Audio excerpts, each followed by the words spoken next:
What I wanted to walk you through very briefly is a challenge that I have for the arts community and working with us in public health.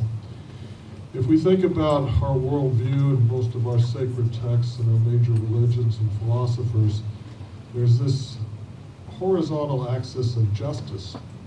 Now the problem is in this country, for an awful lot of folks, when you say justice, they put a word in front of that they call criminal justice. And they're only thinking about that far left, retribution, punishment, revenge. When the 5 Amish girls were killed, the national media didn't know how to cover that story because they couldn't get anybody that was asking for punishment, retribution, those kinds of things. In all of our sacred texts, there's also contributive, distributive, and restorative justice and grace. The reason I'm showing this is, and this is where the arts community comes in, the up and down y-axis is that of power and influence. There's force, threats, and violence at the bottom, or there's nonviolent persuasion. And I would argue that the arts community is one of the best at helping to persuade people in nonviolent ways to move into a different way of looking at things. Unfortunately, it turns out that civilization, whether that's Pharaoh with Egypt, Caesar with Rome, British Empire, American Empire, civilization tends to operate in that bottom left quadrant. And what are the facts on that? Well, if we lock up more people than any other country in the world, if we spend more on local law enforcement than any other country in the world, we spend more on military than the next 8 countries combined, of which all are our ally but one, we're in that bottom quadrant. And I would argue that since maybe 1970, we were back here, but it seems like we're regressing. Now, where do you think the countries that live the longest have migrated? Well, it turns out that if you think about Japan was a world empire and power. After World War II, they've been shaking that off and they've moved up, and they're the longest living country in the world. Now, is everything about their culture perfect? No. But they have moved more into that upper quadrant.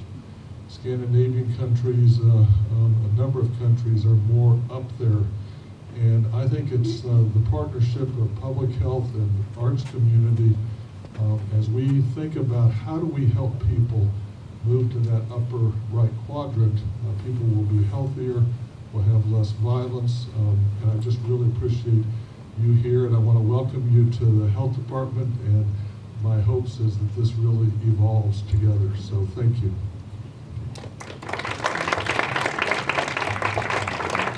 Thank you so much. Okay, so we have a lot of ground to cover. I'm going to speed through my intro, and we're going to get going here. First of all, we would like to start the evening with a land acknowledgement in response to a point that several people made at the last Artist Summit. And we are borrowing this acknowledgement from our friends at the Folk Alliance International. We begin by acknowledging that this building and event is on the traditional lands of the Osage and Kaw or Kansa nations. We extend our gratitude to the ancestors and current members of these communities. We would also like to acknowledge that even in our best efforts, we are aware that we do not know everything. I know it's shock, but it's true. Especially if you know me, I don't actually know everything. And we are committed to continuing to listen deeply and to learning well together. Other important acknowledgements include our thanks to the ever-changing group of organizers that have been involved helping lead this conversation forward. A large and very nebulous group has been contributing as they have capacity, giving voice and to shape concerns in the community. And for their contributions, we're very grateful, and many of you are in this room. We've already talked about these organizations, and we'll get into the summary. So in the summer, we gathered to listen, really, is what we did. And from that, there's actually a white paper or a zine out on that front table there that is a summary, an excellent summary of the summer. Mason is holding it up there. Thank you, Mason.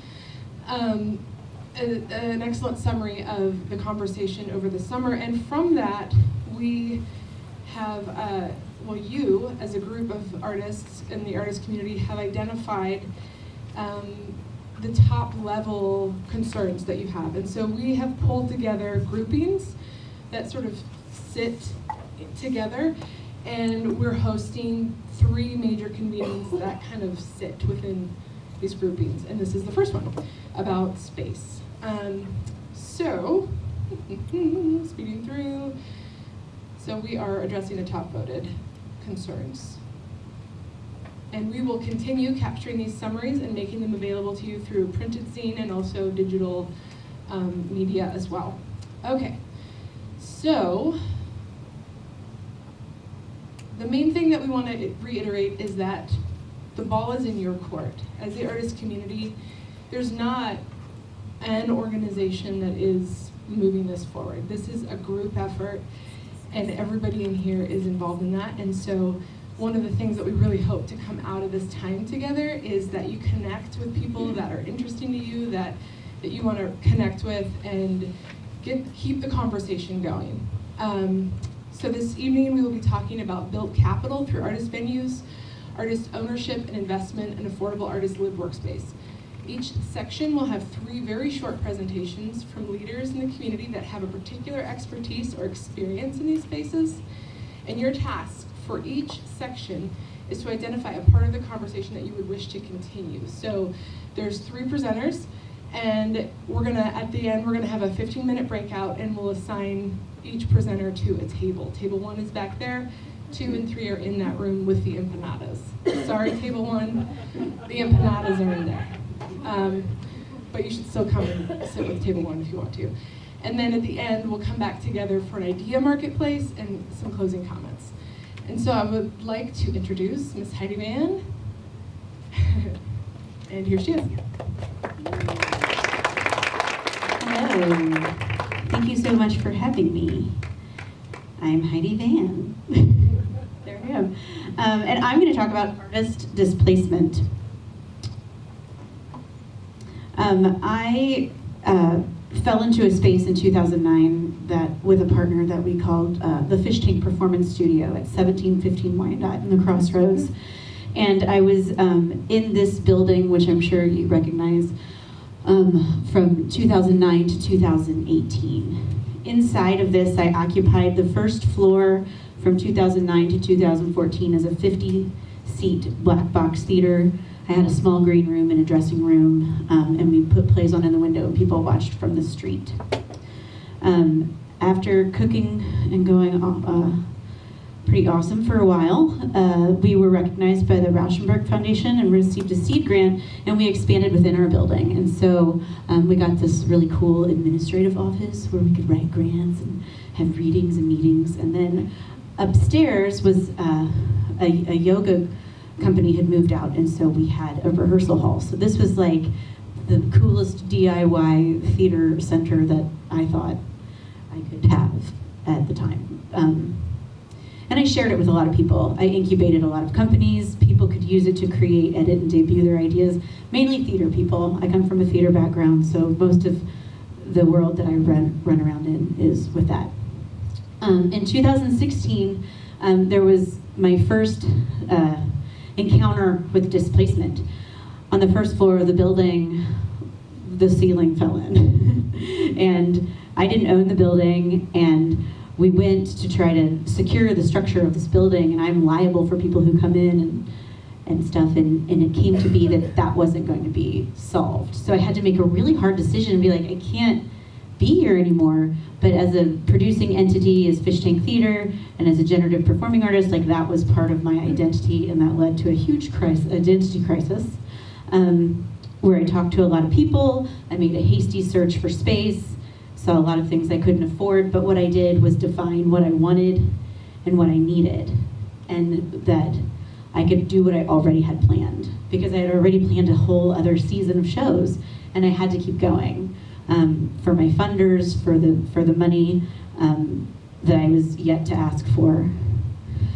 So in January 2017, I moved to a nomadic theater. I kept a top floor. I kept what I needed. I knew I needed the rehearsal hall, and it was also a space that I could monetize. Does that mean I have 1 minute left? Holy cow. So I kept a place that I could continue to make money in other ways.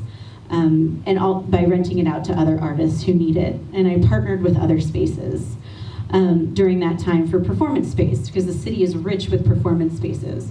So I traded time, I traded assets, I also rented space, and I began to choose specific venues to enhance the programming. And I got to do a play at a Charlotte Street space. These are just some of those photographs.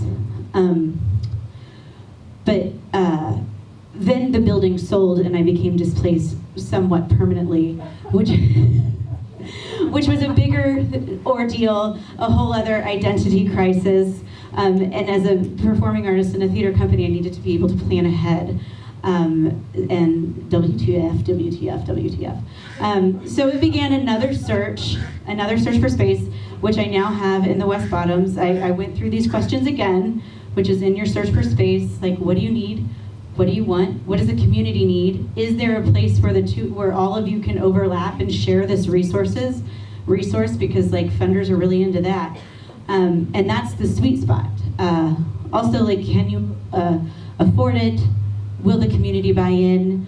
And will I do this by myself and end up just being a janitor? Like, or a lot of things as a venue operator, as someone who wants to open an art space to share with lots of other people. That's what I've learned over the past 10 years. And the biggest question is, will I be making art or managing a space? So I created the ultimate space that I wanted to work in. It's called the Black Box. Okay, he says I'm done, which is cool. So I have a new Black Box theater in the West Bottoms. It's 2,000 square feet. It'll hold 75 audience members. It's pretty state of the art. It used to look like that. Now it looks like this. This. And if you need space, call me. Thank you so much, Heidi. That was great. I'm talking about the Arthouse, which is, as you can read, a unique prototype program that I've devised to help stabilize Kansas City's neighborhoods.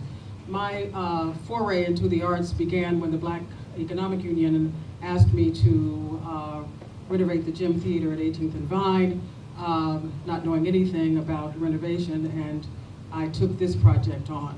This is what the theater looked like when we started, what we were forced to do because the theater was originally built only for films. It was a neighborhood theater. It showed second-run westerns.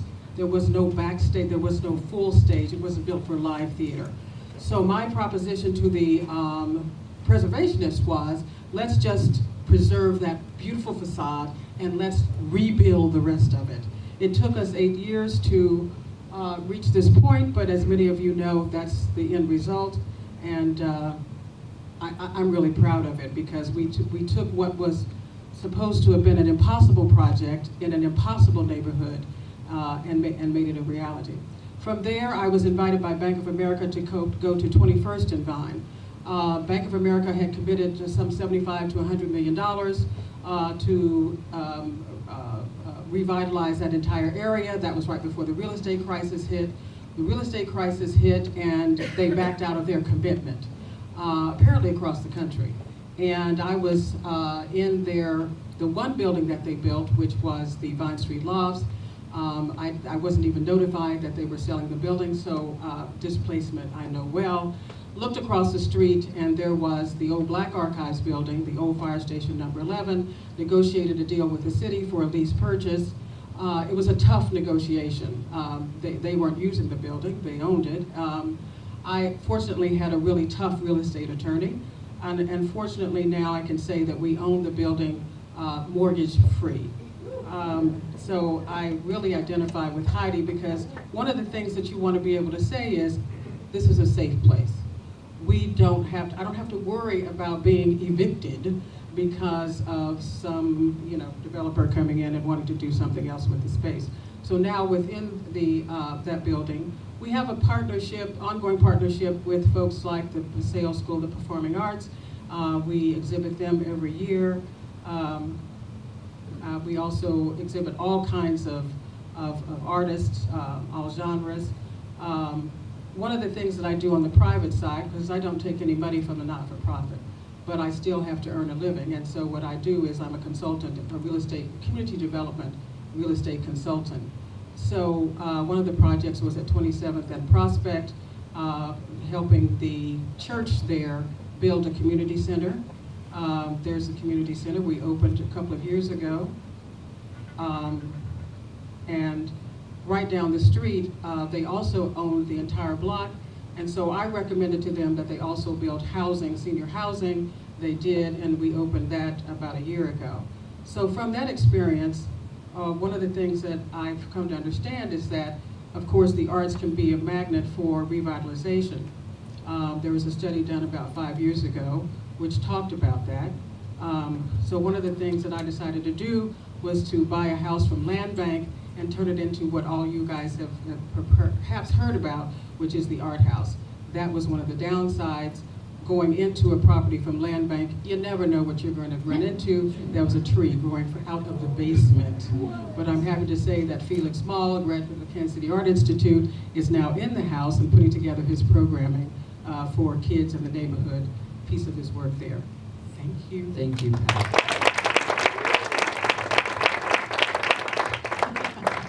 Pressure is on. Program director for Poetic Underground and the Kansas City Poetry Slam. I am not a venue. I'm an organization that exists without a venue, so I'm going to talk a little bit about that. We have been learning a lot in the last year. I've only been program director since July, but before that, in January, I started working with our previous program director, Samantha Slupski, really closely because we used to be housed in the Uptown Arts Bar, which I only mentioned to say it was a learning experience for us because the Uptown Arts Bar, some of you may know, closed very unexpectedly in March and left several hubs of the artist community in a lurch, and we had to figure out what we were going to do. So we had a lot of conversations that week. We had multiple venues reach out to us, which was super cool, about wanting to house us because we don't have a lot of money, so we can't be a lot of places.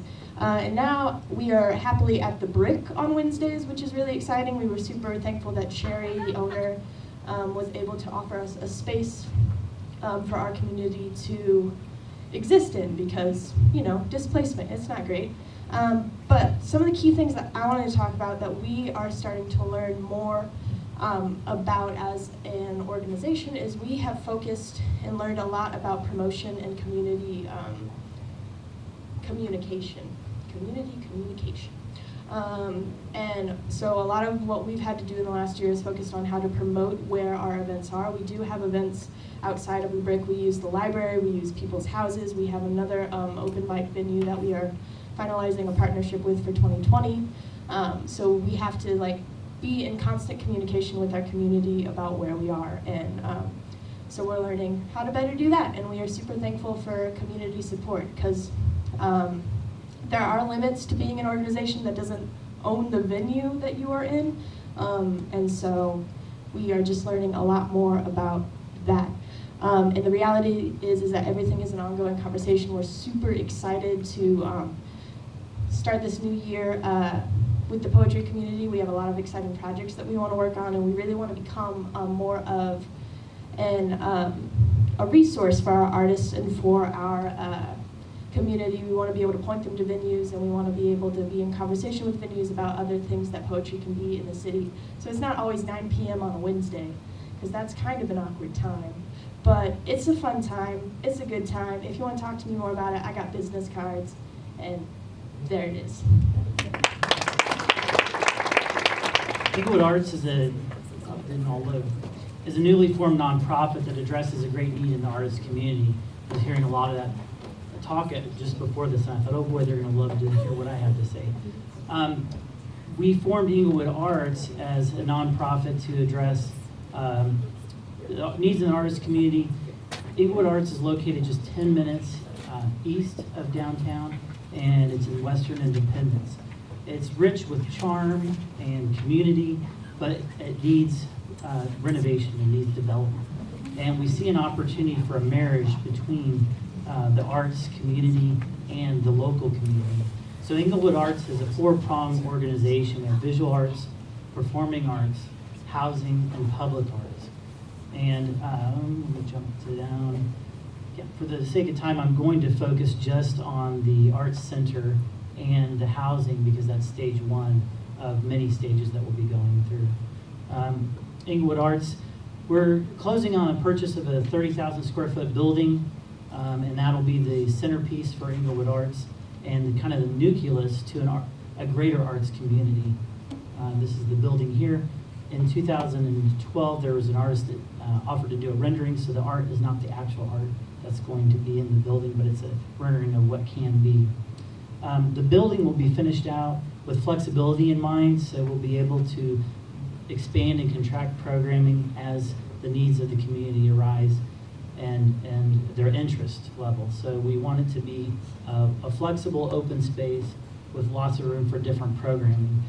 To get started, we have to do some sort of programming. So the programming that we've looked at and that we've narrowed it down to is we're going to have painting, murals, glass blowing, wood, neon, ceramics, fiber, performing arts, and a culinary residency program, which I'm really excited about. So moving on, the other part of our organization is we're working on affordable artist housing. If you have affordable workspace is one thing, but it's very important to, just as important as to have the workspace, is to have the sustainable affordable housing. So I think I want to put emphasis on sustainable. Gentrification is a concern. It's being addressed on the ground floor. So as we're building this, we're thinking about gentrification from the get-go. I'm going to skip ahead. I was told I got 1 minute. There are many affordable houses in the area to be purchased.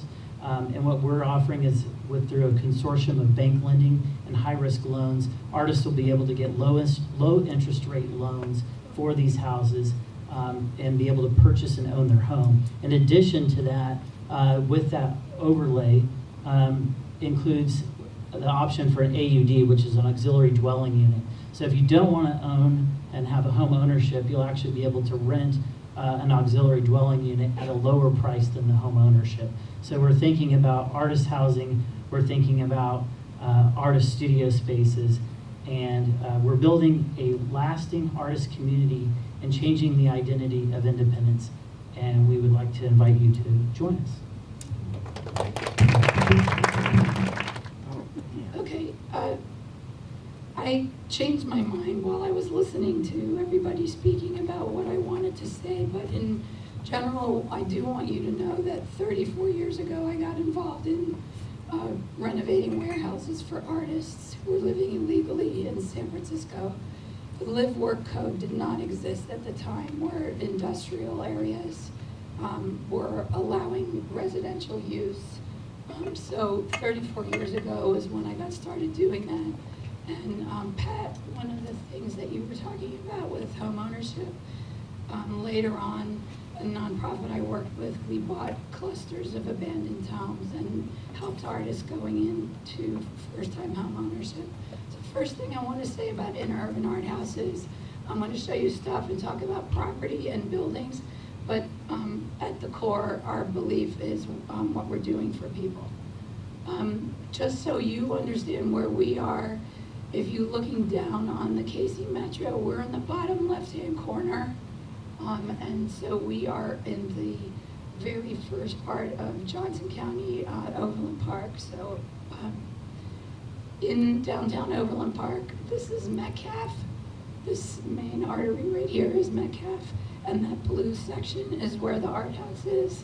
We own an acre with a 10,000 square foot building. It was the United States Post Office building. We have 19 studios and the post office stayed as our tenant, which the premise is nonprofit ownership creates the stability and the affordability. The post office is an ongoing source of income and remains as the 50-year-old link to the community. People are still coming there, the same actual door that they've been coming to for their community service all along. So by taking a property, there was one person working on this property when we bought it, to take something that's dilapidated in the middle of a historic working class neighborhood and transform it into creative space that's safe. This is the building before and after.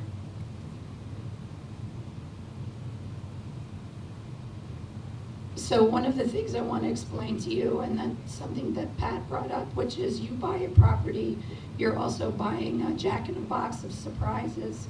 there are resources out there that we as artists have access to. If we put on our developer's hat, I want to call out Jamie Jeffries, who did our construction, finding partners that do, that understand your mission, looking for grants like at the EPA. We got a brownfields grant that removed this, that paid for all our phase 1 testing and removed the asbestos floors for us. We got community service tax credits from the state of Kansas that allowed us to say to people, if you give me money for my capital campaign, I won't just give you a charitable contribution for your taxes, I'm going to give you a tax credit. There are really powerful tools out there. I am just a painter. I am just a painter. If I can do it, anybody can do it. I think that the idea is that there are development tools out there, and that if artists can create these spaces in neighborhoods, we create change. And I want to applaud what you're doing with home ownership. That's very hard, doing it one-on-one like that. And I think that these kinds of facilities combined with home ownership is the new economy for culture to be at the heart of economic development that works against gentrification, that's inclusive, and that has equity at the heart. I am an officer of the Marlboro Community Land Trust, and I did a lot of work doing a feasibility study for the land trust. So today I'm just going to talk about community land trusts as they pertain to affordable housing, but community land trusts can be used for any type of property, commercial, manufacturing, industrial, whatever. So the community land trust, as ours works, is a tax-exempt nonprofit organization, and it requires property to pursue some specific goal. Ours is affordable and decent housing. And in order to do that, the ownership of the land and the structure on the land are legally separated. So the community land trust maintains ownership of the land underneath the structure, but the structure itself can be sold, similar to the way condos work.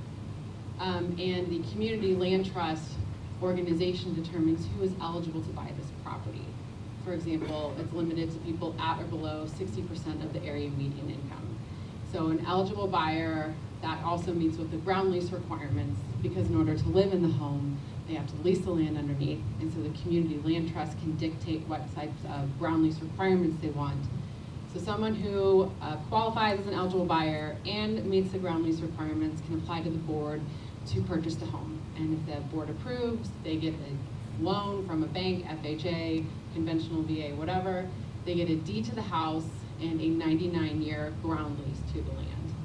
So for ours, all of our homes will be sold below market rate. So using affordability subsidies that the city currently uses to create Home.R, available only to people at or below 80% of the area median income, we will use ours to make homes that are appraised higher, but we sell below market value to keep them affordable.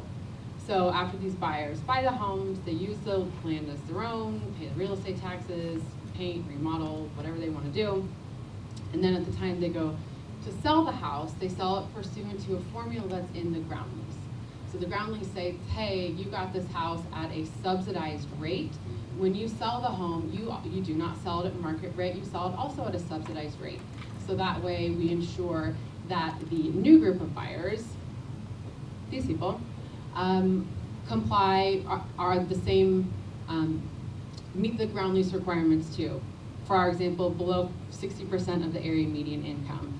And so this way, the subsidy gets recycled sale after sale. That subsidy doesn't ever go back to the market. It continues on in perpetuity, and you always ensure that the buyer is somebody who is, for our same example, at or below 60% of the area median income. So you can curb gentrification, you can stop displacement, and in our community, we have a lot of blight and abandonment, and we want owners that are accountable to the community. So when the owner is made up of the community, we have accountable ownership. So there are lots of benefits to community land trusts. I'll just go through these few quickly. It increases access to home ownership and safe rentals for low and very low income populations. It allows the owners to build their personal wealth because at the time of each sale, they're able to capture some of the increase in value, but not the full increase in value. So they are able to capture the difference between the value of the affordability subsidy and the the value of the subsidy and what they're allowed to sell it for. So typically, on average, over the past 30 years, it's about $14,000 per sale. So they're able to capture that, go on, and invest it into unrestricted real estate, which is what they typically do. It stabilizes communities and retains public funding, and it reflects the values of the community that controls it.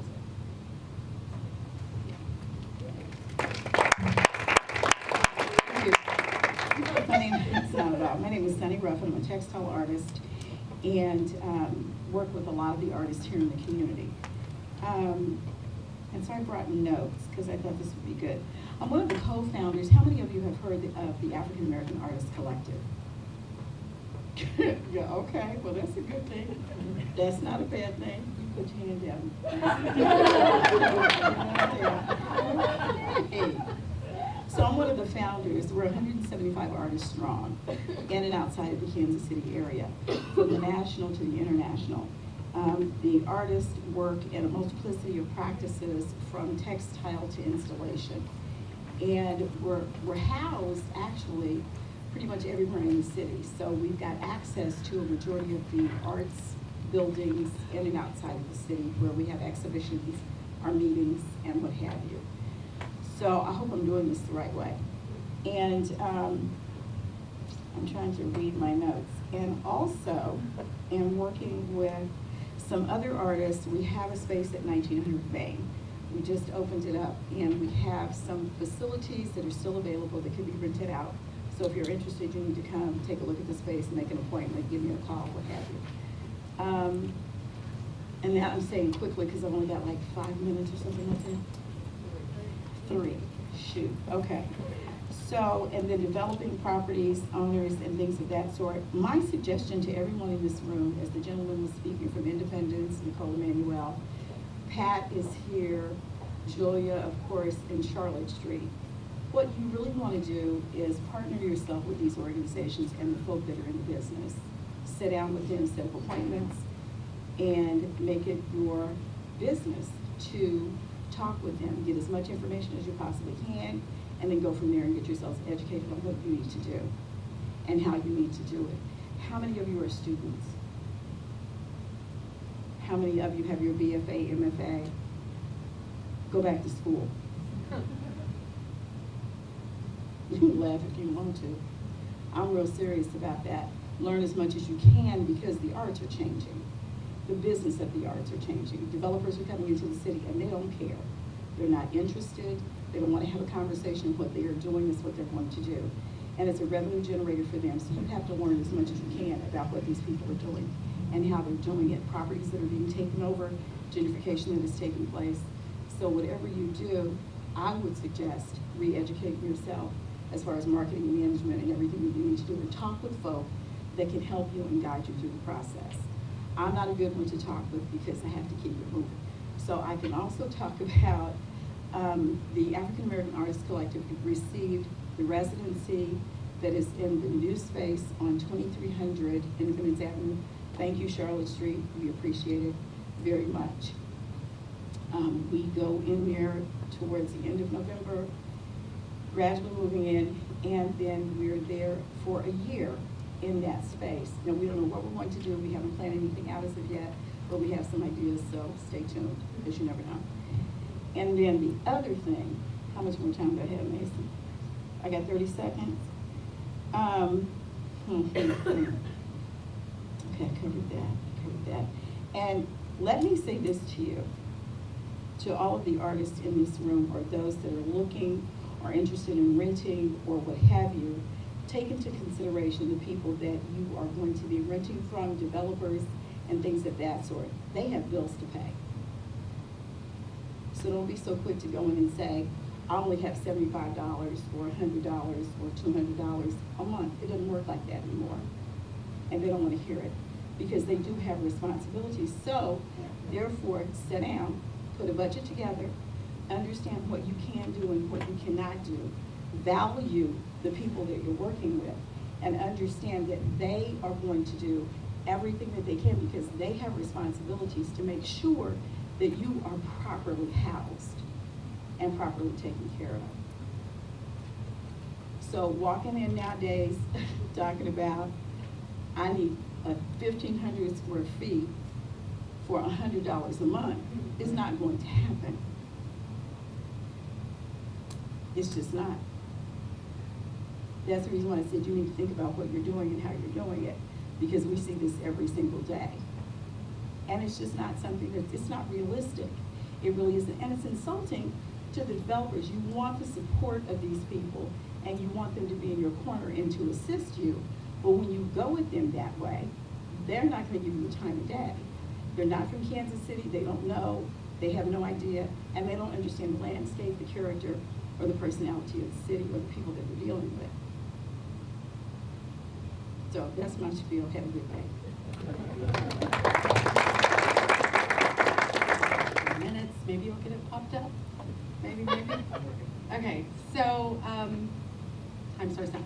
In 2012, many of you know the city embarked on a community cultural plan process. I need my glasses. That resulted in a 10-year plan and vision for arts and culture growth in the city. I hope this is the first of many cultural plans. The most important thing to take away is while we're halfway through this cultural plan, these plans, one of maybe 20 to 25, will help to inform the city's comprehensive plan, which is the 30-year vision for growth of the city. And so this is in preparation for discussions around zoning and around land use. Two of the goals, well, I'll back up and say over 3,600 people participated. It was one of the more inclusive processes I've seen across the country for a community cultural plan. Two of those goals include services and opportunities for individual artists. That was valued then, that's valued now. And then recognizing a need to facilitate the development of facilities, venues, and spaces for diverse arts.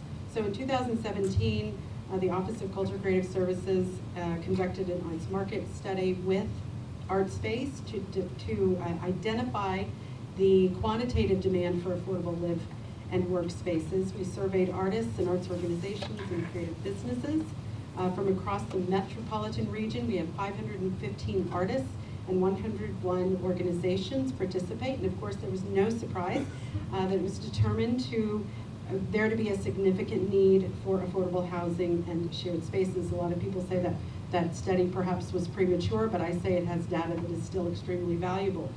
From that study, we learned that 62% of artists are interested in short-term or occasional access to shared creative space and equipment.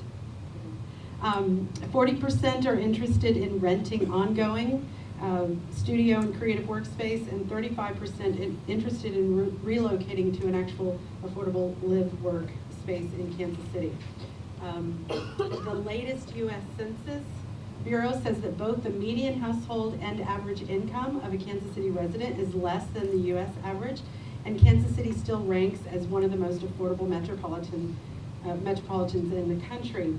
However, a deeper dive in the arts market study reveals that nearly 50% of artists' incomes fall at or below 60% of the area median income for Kansas City. So 24% of interested artists have household incomes of $20,000 or less per year, and at least 17% of artists who participated would qualify for space set aside at 30% or less of AMI. So 3 years ago, sort of jumping into the AMI, 3 years ago, Kansas City received a grant of $30 million from HUD through the Choice Neighborhood Initiative Program to support revitalization of Northeast neighborhoods, which is collectively known as Paseo Gateway. Pendleton Arts Block, I don't know if there's anyone here from Pendleton. Hopefully you've heard, yes, hello, did you raise your hand? Great, okay, so talk later. It's there, oh, look at that, did you get it up? No. It's a mixed income, mixed use facility being developed by Brenshaw. If you're familiar with Brenshaw, he worked with the Astor Gates in Chicago. And families who were displaced from the Shoto apartments will be included in this development, and they are prioritizing artists for the remaining units.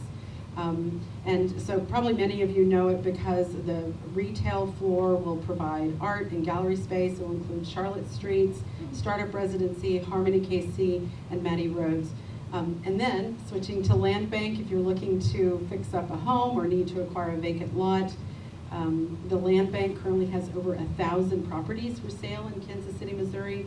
They have a variety of housing stock and lots that are added to the inventory monthly, and so it's certainly an option for affordable live work. Some of you have taken advantage of that, and again, you never know what you get, but it's part of that process. But our office can assist with connecting you with land bank staff, identifying zoning status of the property, and assist in navigation of building permits. The city offers a wide variety of facilities for arts use at an affordable rate to support exhibition, rehearsal, meeting, and performance space. There is an open ceramic studio space at the North City Community Center, several theaters such as Gem Theater and just off Broadway, and then visual arts through Broussard Watkins. There's a plethora, plus over 200 parks. So if artists are interested in exhibiting work in the public realm, our office can help with that process. And yeah, okay, so oh, so this is really important. So City Council passed a housing policy plan just last year, and they are making a lot of strides through ordinances, including establishing a housing trust fund and addressing inclusionary zoning. Goals 1 through 4 will be looking at rehabilitating existing housing, building new housing, and meeting the needs of residents. Goals 5 through 9 help important barriers and fair housing issues. And so currently council is helping to define what affordable means based on incomes equal or below 70%. It was 80%, but they're now revisiting that with this new elected official. Special Committee on Housing meets monthly. City Hall, 26th floor. You can follow the council meetings at kcmo.gov/city clerk. So if you have ideas on affordability, that you all are part of a community of Kansas City, and so I encourage you to attend, be heard, your voice matters. That's it, thank you. Awesome, thank you. Hi everyone, good to see you. I'm Tara. Hi Julia, love you. I'll get to that in a second. So I'm with KC Tenants. We are an organization in Kansas City that formed in February of this year. And I'll tell you a little bit about our backstory. KC Tenants is a multi-racial, multi-generational organization of mostly poor and working class tenants, but really we're organizing across class lines. We are leader-led, which is kind of a funny way of describing our culture. I'm technically the director of Kansas City, or KC Tenants of Kansas City. Man, I think highly of myself today. But if you come to any of our meetings, and as Mason, Andrew, and Julia, and many other people in this room can attest, you will see that what we are actually is a group of geniuses, and every one of our leaders who's directly impacted by housing insecurity is an actual leader of our organization, and every piece of our strategy is decided in those tenant meetings every Saturday for 2 hours. We are also organizers. We don't just sit around complaining or trading stories about how bad things are in the housing market. We're actually doing something about it. And to us, organizing is relational, meaning that we prioritize building really deep relationships with one another. We do one-on-ones, which is like a risky organizing conversation where we get at people's deeper self-interest. And I think that is the reason we have 50 to 60 people in our meeting room for 2 hours every Saturday, giving up their time and energy to help build our power. I also think that's the reason why in 8 or 9 months, or whatever it's been, we have become a real force in town. We really invest in those relationships. We also see organizing as a project of identifying mutual interest. So if you come to our meetings, you'll look around and be like, not a lot of spaces in Kansas City look like this. People look pretty different, and we're all there. We're all there for different reasons, but our process is about identifying our shared interest, and our shared interest has a lot to do, of course, with housing justice in Kansas City. We also take collective and direct action. We got to do some of this today. Hopefully some of you saw. We were about 200 strong on the south steps of City Hall as we launched our Tenant Bill of Rights. We had a massive, incredible banner made by the very same Julia Cole who sits here tonight, somehow looking peppy and alive after 3 days of like slaving away on our sign. Fundamentally, though, we see organizing as a project of creating the conditions to change what's possible. And what we mean by that is that it can feel inevitable that Kansas City is a place that's just going to be sold away to the highest bidder like every other city in America. It can feel inevitable that working class people and artists and people of color will no longer have a place in Kansas City in a matter of years or already don't. It can feel inevitable that the coffee shop that just opened down my street is going to be the thing that displaces all of my Somali and Vietnamese neighbors. But none of that is actually inevitable. That's just one set of possibilities, and we see organizing as the way that we change what's possible and actually make what we need the inevitability. So we've been organizing since 30 seconds. We've been organizing since February. There were 12 people at our first meeting. Now we're hundreds and hundreds strong. We're working on a tenant bill of rights that our folks wrote. It's really incredible. It's been so moving to be part of that process. It's being introduced tomorrow in the City Council business session. It's going to be heard in that Housing Committee meeting next Wednesday. We definitely want artists standing with us to talk about why this stuff matters. The Tenant Bill of Rights is amazing, y'all. It's going to be like one of the most ambitious tenant protections packages in the whole country. What else was we going to say? I wanted to tell you about one of our leaders really quickly in 15 seconds. Her name is Tanya. She spoke at our rally today. She actually met us on the steps of City Hall on March 4th when we had our first rally out there. And she told me after that rally, months later actually, that when she came, she felt really angry. She felt angry at herself because it was not until that moment that she stood with all of us on the steps that she realized she could actually stand up and do something about all the shit, excuse my language, that she's been through in her life. And then months later, she was showing up to all of our actions. She voted for the first time ever in the spring. And then today, unfortunately, she's still experiencing homelessness, but she got this moment of catharsis today at our rally when she got to tell her story and translate this private pain into public power. And I think that's what we're all about, and I hope you all join the fight.